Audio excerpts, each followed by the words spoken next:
So I met my first husband whenever I was a freshman in high school. Probably started hanging out and maybe drinking and partying a little bit or drinking and hanging out, and then became more than friends, and we ended up together, and then we wanted to get married, and we were young and our parents didn't really agree to it. So then I ended up getting pregnant, and then we got married, and I was 20 whenever I had my daughter. And when we got married, I stayed with him for maybe a couple months, and then we were not doing well and fighting all the time, and I moved back home. I would break up with him, and then he would call me, come to my house, call my house 50 times, do all the things, and then we would get back together, and then he would promise everything would be better, and then we'd get back together, and then it would go south again. And so it was like a cycle. And then I got pregnant, and then we got married, and the cycle just continued. It was a pattern. So he would end up going into, sometimes it would last weeks, and then sometimes it would last a little longer, and then he would be good for a few months. Yeah, many times I knew that I wanted out and wanted to leave the marriage, but I would get reeled back in. And so it just continued for 27 years.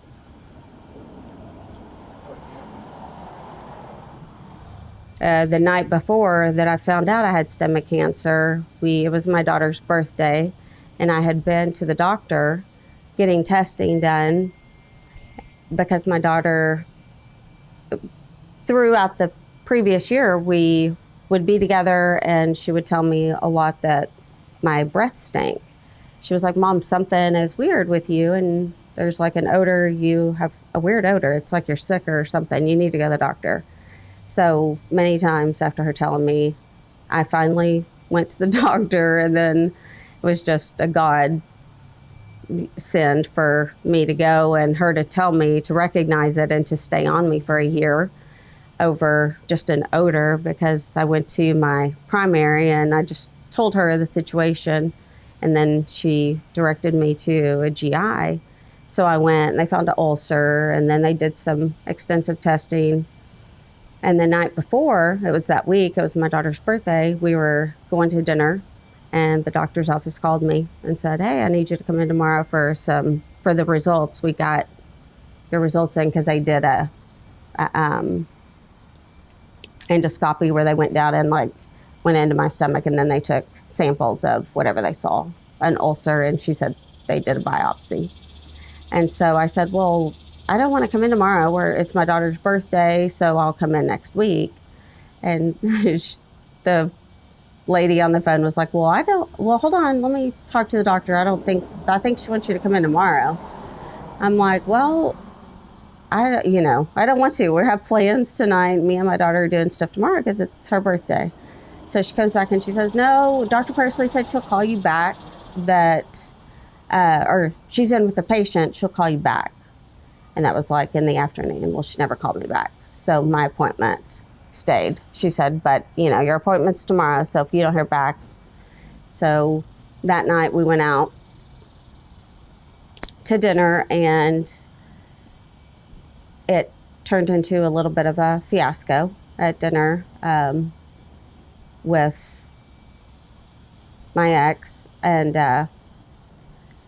he ended up getting drunk, and I don't know, caused all kinds of, we just had a big fight. And I went home, went to bed, and the next morning got up and was going to the doctor by myself because he couldn't get up and go with me to get the results because he was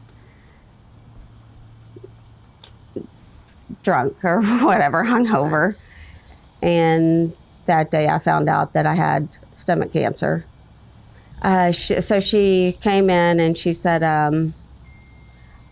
I couldn't tell you I know you wanted me to call you yesterday, but I couldn't call you and tell you over the phone. So that's why I needed you to come in. But I got your biopsy back, and you have stomach cancer.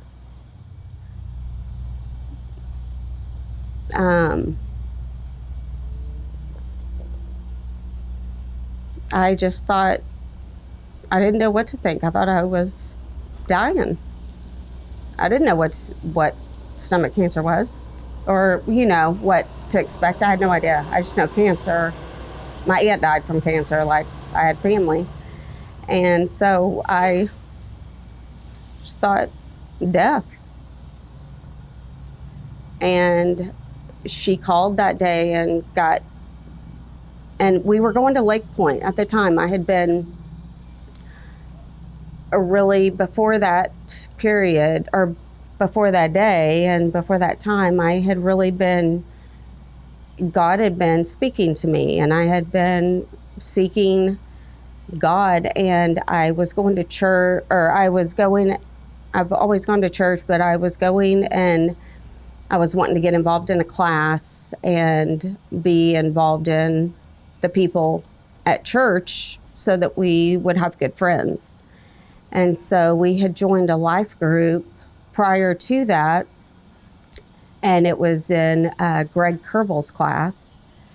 And so when I got diagnosed, it was on a Friday, I told my class, and our life group teacher was Greg Kerbel, and he's a doctor, and he helped me get in with the right oncologist. It was just Steve Stroop. The day that it was on Sunday, my mom was going into church. Steve Stroop stopped that morning as he was walking down the aisle in church, happened to ask my mom, hey, how are you doing? My mom was in tears and just said, can you pray for my daughter? Like, she has cancer and we just found out. And so he prayed for me through the whole church. And during that service, I was in life group class. And so Greg had everybody lay their hands on me in class and prayed for me. And so I had a great support group the whole time during the cancer. So I had surgery scheduled it was in July, and they were going to be taking out like 60% of my stomach is what they said prior to surgery, just depending on the tumor. Well, so the day of surgery, the surgeon comes in and he comes back there and he said, well, I just reviewed your records again, because they wait till the minute before to really dig into it. And he said, and it looks a little bit bigger than what we were thinking. And so we're going to have to take out like probably 75 to 80% of your stomach. And because they told me the whole time I wouldn't have to have a feeding tube.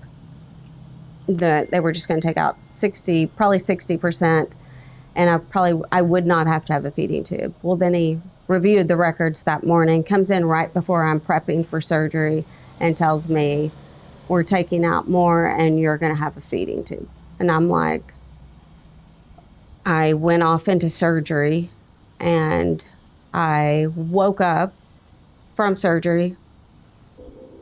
Your cancer was gone. And he said, it's like, the doctor said he's never seen anything like it. And I just had a peace that it's undescribable, that only God could give you. Because normally I would think I would be beside myself and not know what to do. But I was okay and content with all of it. So during my chemo treatments, I would have to go to the doctor and get chemo. Then I'd have to go back for 7 days after chemo daily to get shots and just all the stuff that you have to do. And so I got to the point with my husband that I asked him, I wouldn't let him take. So we would fight going to the doctors or being in the hospital. We're still fighting about life, money, the business, the anything. My dogs. I mean, the day I'm getting my port in, we're fighting about my dogs, where they're going, because I didn't want them to jump on me because I had a new medical device in my body. Just it was constant tension and problems, and so I would during the chemo duration, I asked him to move out of the house, and he wouldn't. And I didn't want to be going through chemo and having to be worried about fighting with him and being sick. And so I knew at some point that I would leave during that time, but I didn't know exactly when. And I told him, and I warned him that if he wanted to continue living that way, because he would go out and go to the bars and go hang out, and I'd stop and have to drop him off after I've been going to the hospital and getting treatments and not feeling good, and I go home by myself and leave him to hang out and have a good time somewhere. And so it was just a matter of, I guess, when. I didn't know when, but I knew that I would leave sometime.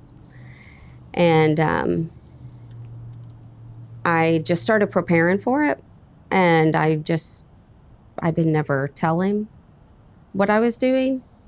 I had to do that without telling him, because if I told him like that I actually did it, then I would probably not be able to go through with it. So now my life today is 1,000 times different and 1,000 times better, and God has restored everything 70 times 7 times. And it's just, I would have never known that it would be so great. And I now so I beat cancer, and then I got out of my marriage and not knowing didn't really think I would meet anybody, or I kind of was okay with being single. And now I've met, and I'm remarried now, and I met a wonderful man, and Matt Childs, and he's amazing, and he's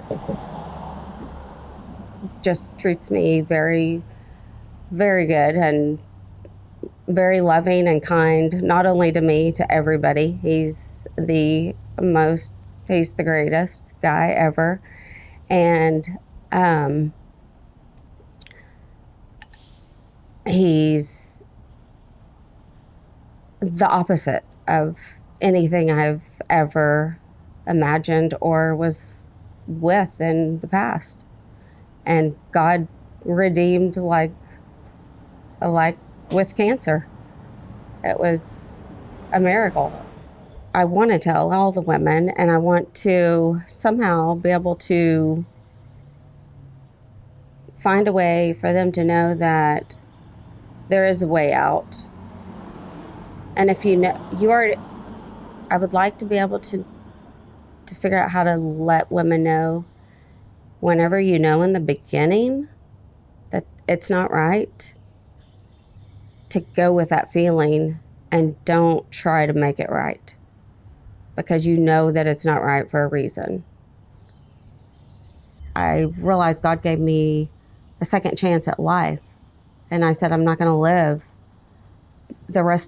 I told Brent that many times. I'm not going to live the rest of my life the way we've lived our life. So we can change it now, or else like I can't be a part of it. And so he gave me a second life. And now I'm living it. I'm living it.